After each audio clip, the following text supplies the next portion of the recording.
nostro locale, la Fattoria degli Esposti. Io sono Fabiana. Io sono Maurizio.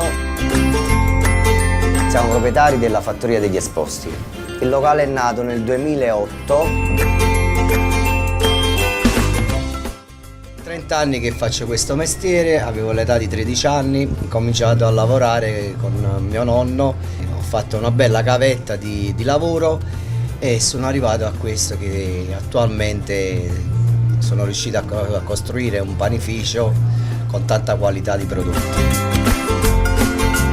La rivoluzione del centro storico, che sarebbe dove puntano solo con la pizza a portafoglio, noi abbiamo la pizza a pala, la pizza al lievito madre, non il pane classico, quello a bianco 00 al lievito di birra, ma bensì farina tipo 1 al lievito madre.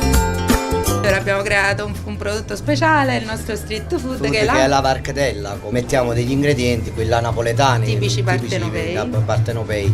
Sarebbe le salsicce e frielle, il soffritto, la pasta e patate, e poi abbiamo la chicca, che è quella là, la compacia, che è una fonduta di birra, di formaggio, cheddar e polpette e sbriciolata di taralli, che è la nostra chicca del nostro negozio.